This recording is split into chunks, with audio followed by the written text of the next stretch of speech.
Hi guys, and welcome back to my channel. My name is Sarah. For those who don't know, I know it's been a while, but I'm glad that you guys are still here. But anyway, so today I kind of wanted to check out a channel that I've seen recommended a lot, and it's called Psych2Go.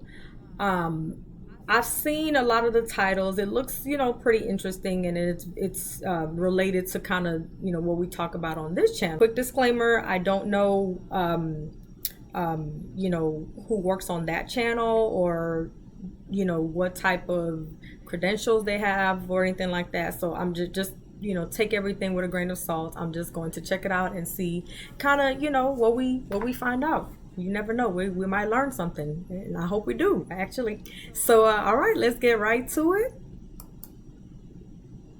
So this one is called 6 Signs You're Bottling Up Your Emotions. So I think this is going to be super interesting.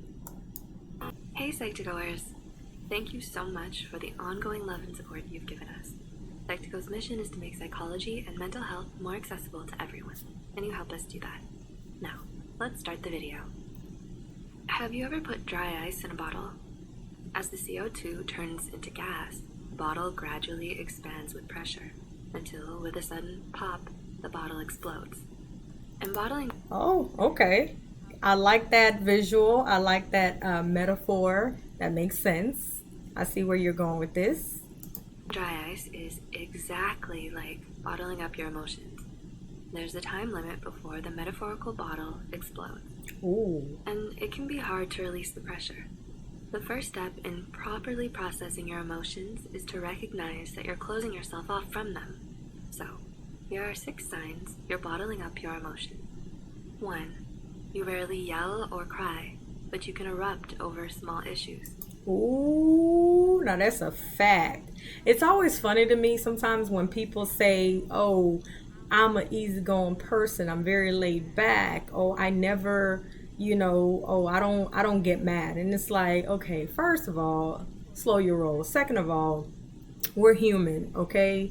Being angry or upset, is those are normal human emotions, and it's okay for you to be angry, right? It's how you express your anger that you need to be more careful with, right? We just need to express our anger in appropriate and healthy ways, okay?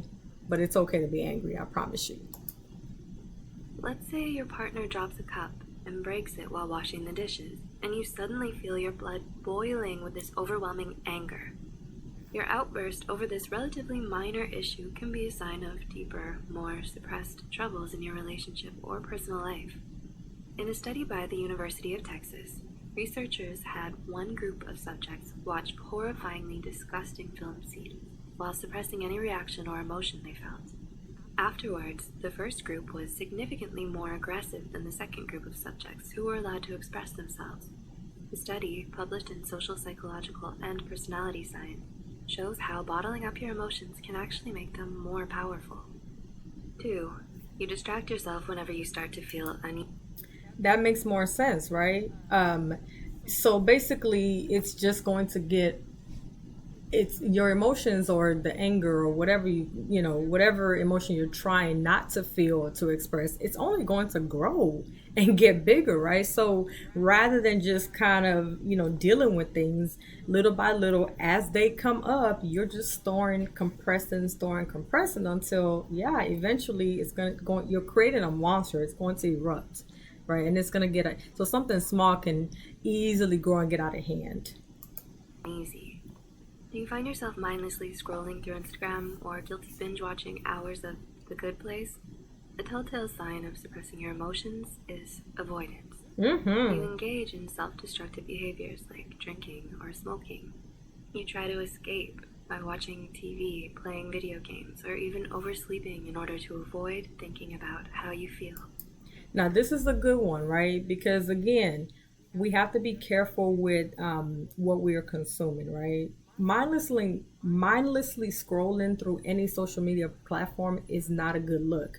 One thing I find that happens is that when we're scrolling, Sometimes we notice a change in our emotion, right? We notice, I can't quite put my finger on it, but I feel some type of way. Something changed, right? But we're not really aware of it. We're not in tune with it. We just keep going. And it's like, stop torturing yourself. Just stop what you're doing. If you know that before I started doing this, I was fine, but now I feel something. There's a shift, right? Because sometimes that can, it happens so subtly, right? And we are not in tune with it. We're not checked in. We're just kind of aimlessly scrolling, right? So, and sometimes, and again, what this is saying is that some people use that as a means of avoiding whatever emotions they were already feeling, right? Sometimes it's an escape. Well, let me do this because I was already kind of ticked off. That's not a good look either, because you're look, when it comes to your emotions, it's like going on a trip, right? And coming back and not unpacking your luggage, and you just leave it in the living room. No matter what you do, how much running around you do, that luggage is still going to be there until you decide to pick it up and unpack it, right? It's the same thing with your emotions. You can't distract from it, you can't avoid it. You still got to deal with it, because those things don't just go away on their own. And trying to numb it with, substances or TV or movie, all of that is just, all it's doing is just, again, distracting from it. You're just trying to numb it. Okay, let's keep pushing. 3. You feel like you're a different person around others than you are by yourself. Ooh. Bottling up your emotions can create a divide between who you think you are and how others see you. You might feel exhausted, anxious, or jaded in private, but your friends may see you as confident and calm. In fact, you may even be the clown of your friend group. If you avoid expressing yourself, you may feel like you have two separate faces and that no one truly knows you.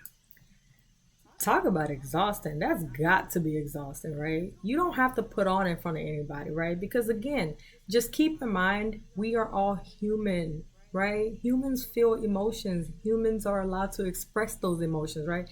If you feel like you can't express yourself around, your friends and family, then it's time for you to just kind of take a look inside, right? Because either you're around people who don't make you feel safe enough to be able to express yourself, or maybe there's something going on with you personally that you might feel like you can't open up or trust, or whatever the case may be. But yeah, you definitely should be able to feel like you can express yourself, because that's normal. That is normal. We've seen other people angry, we've seen other people sad, joyful. There's more to us than just the clown. There's more to us than just the super happy go lucky person, right?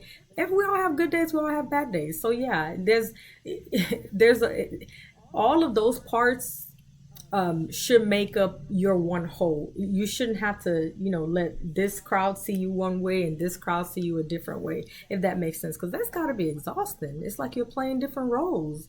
So yeah, your friends and family should be able to see, your different sides, your different emotional selves, and that's okay. That is okay. They're going to accept you for who you are. Again, what matters is how you express it. Are you expressing those emotions in appropriate ways, in healthy ways, right? There's nothing against expressing them. You just have to make sure that you're doing it in healthy and appropriate ways. Perhaps you're not sure yourself who you are. As activist Bryant McGill states, to know yourself is to love yourself, and to welcome and love all the emotions that come with you. Right on. Or, you often feel uncomfortable around highly emotional people. If you suppress yourself, you might think that crying or screaming is embarrassing or bad. But more subtly, you'll just feel uncomfortable around highly emotional people who visibly express their emotions. You might struggle with how to react or how to offer comfort to them in their time of distress, especially if emotions hold a sort of stigma and pain for you personally. 5. Now, keep in mind what I just said on the last one, that if you feel uncomfortable expressing your emotions around your loved ones, right? Your friends, family, your closest people, right? Then either those people are not good people and they make you feel, stressed out, or that, they're not they're not kind people or people who respect you, right? And I'm hoping that's not the case, right? Or B, it could be that you might need to take a look inside. There might be something going on with you, in a sense like what they just said. Maybe there's maybe you feel some stigma, maybe there's some trauma there. Maybe there's something that you were taught, from childhood, like, oh, I'm not supposed to show emotion. I'm not supposed to cry. Maybe showing emotions wasn't allowed in your household growing up, right? So it's just worth taking a look at, because again, we're emotional beings, it's okay and it is normal, right? You experience life from a third person perspective. Ooh, Maybe you're at the mall that's with your friends interesting. and everyone is laughing and joking around, but you feel as if you're observing the fun rather than fully engaging in it. You feel distant from others. You may also find intimacy difficult and have only a few close friends. Mm. By bottling up your emotions, you distance yourself from how you feel. It makes not only anger and sadness harder to express, but also expressing happiness and joy. Yep. And 6, you avoid confrontation and never address the cause of your emotions. Perhaps you feel powerless over your own life. You're Ooh. unable to think deeply about your emotions, nor can you Ooh. talk to others about how they make you upset. Even if you bottle your emotions, you can still feel angry and sad. But Right. instead of finding the cause of the negativity, you numb yourself to the pain. Ooh, see, now they preaching. Now they preaching. This last one, this is where it's at. Now that's a fact, right? Because just because you're not like reacting or you're not showing those emotions, it doesn't mean you're not feeling them, right? So regardless, you're still feeling what you're feeling, right? So, and that's a good point. Maybe the issue is that you don't know how to express those emotions, right?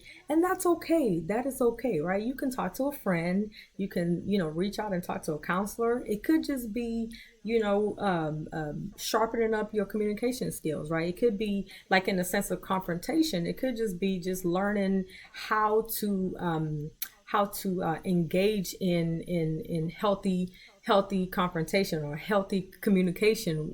That's not always agreeable, right? And yeah, I get it. Most of us, it's something that's learned. This is not something we come equipped with, from birth. We have to learn how to communicate with others. We have to learn how to get along with others. We have to learn how to, again, appropriately and in a healthy manner disagree with others, right? Every I even tell my clients, confrontation is a healthy part of the therapeutic process as well.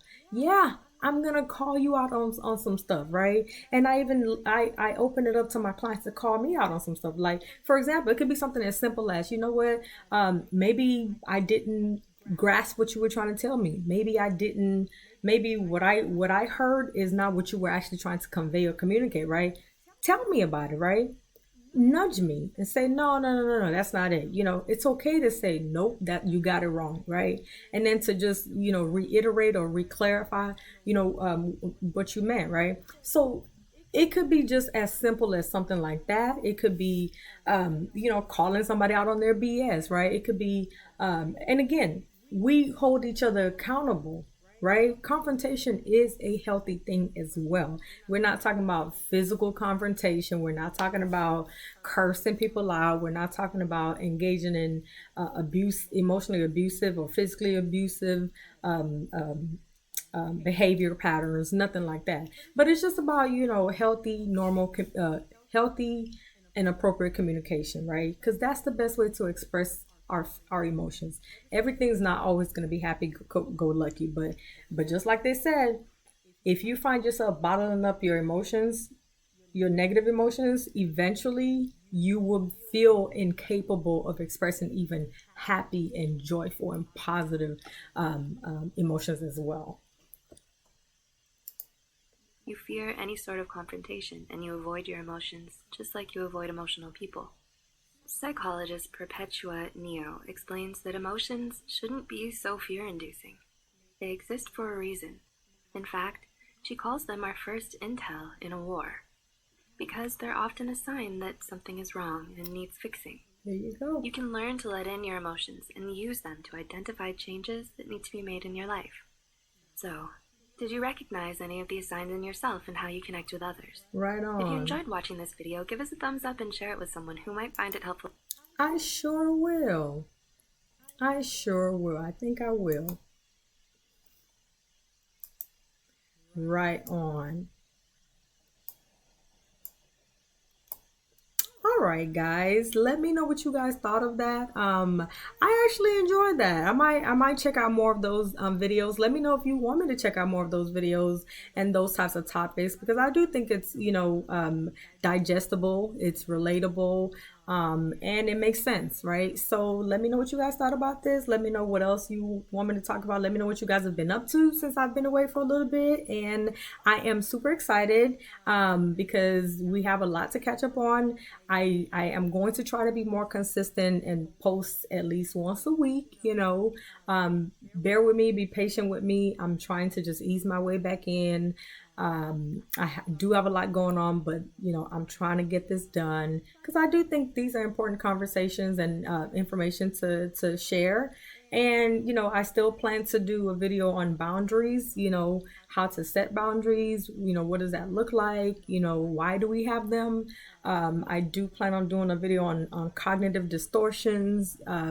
So let me know what other topics you want to see me cover, and let me and if there's something you want me to react to as well, if it's related, and if it's interesting, right? Even if it's like not necessarily just super duper mental health, if it's something in the realm of psychology, yeah, let's see if we can tap into some of that as well. But anyways, so in the meantime, thank you for checking out another video. I am glad to be back with you. My name is Sarah, and take care of yourself and each other.